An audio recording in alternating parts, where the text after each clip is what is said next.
À Saly Portudal, au sud de Dakar, des hôteliers comme Samba Camara sont désormais à l'abri de l'érosion côtière. Cette digue de roches d'origine volcanique a permis de récupérer cet espace de loisirs de l'hôtel Princesse sur le littoral. On est environ à 50 mètres de plage devant Saly Princesse de récupérer. Et déjà 50 mètres de plage à Saly Princesse, on se retrouve comme la situation d'avant. Cette situation d'avant, c'est celle des années 1980. Comme aujourd'hui, plage propre, sable fin, activité balnéaire florissante. Mais peu avant 2000, cette partie touristique du littoral était agressée et endommagée par l'érosion côtière. L'eau nous envahissait jusqu'à l'intérieur de l'hôtel. Donc ça, c'était vraiment inadmissible parce qu'on était obligés même des fois, nous, de procéder à des travaux de récupération simples. Pour Boubacar Sabali, témoin des faits, l'action de l'homme a accéléré le phénomène. Ce qui s'est passé à Saly, il y a certainement un dérèglement climatique, mais il y a le phénomène qu'on a appelé phénomène accélérateur, qui est là, c'est l'édification, l'autorisation de l'édification d'ouvrages sur le littoral qui ne devrait pas avoir lieu. Compte tenu de l'ampleur des dégâts, le gouvernement a été saisi en 2013. Le chef de l'État a personnellement constaté la montée périlleuse du niveau des océans sur ce site balnéaire de Saly Portudal, une destination touristique phare du Sénégal.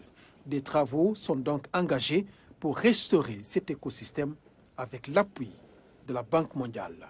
Lors du lancement de la saison touristique 2013, présidé par le chef de l'État, nous avons fait fort de lui faire voir les plages d'abord, de lui montrer les photos anciennes de Saly vers les années 80 et de Saly maintenant. C'était un réel désastre. Le président lui-même a convenu que c'était un désastre.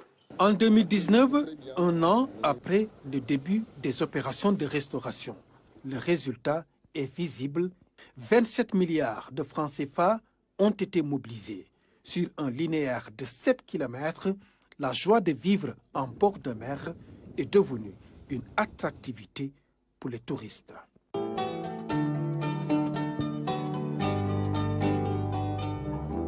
On est tellement contente qu'ils ont fait les travaux parce que dans le temps, il y avait les palmiers qui sont tombés dans la mer, il n'y avait plus de plage, il y a même des maisons qui ne sont plus là. Sur le plan visuel, c'est pas un peu gênant? Ça ne gêne pas, non. Je trouve que c'est très beau et oui, c'est agréable.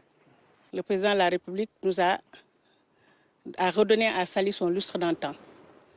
Et comment? En faisant effectivement la réhabilitation des plages de Saly, parce que vous savez que la destination Sénégal est une destination balnéaire. Au-delà des infrastructures hôtelières, c'est aussi la collectivité territoriale de Saly qui en bénéficie. Ces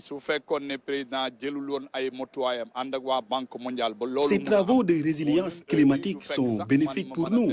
Cela a permis de sauver des hôtels et des habitations installés tout au long de cette partie de la petite côte. Des épis et des brise-lames ont donc été utilisés pour stabiliser ces étendues de sable fin à Saly Portudal. Cette politique de résilience climatique est en cours sur le littoral pour sauver une bonne partie de l'économie nationale, car ces zones côtières concentrent 60% de la population sénégalaise, selon la Banque mondiale.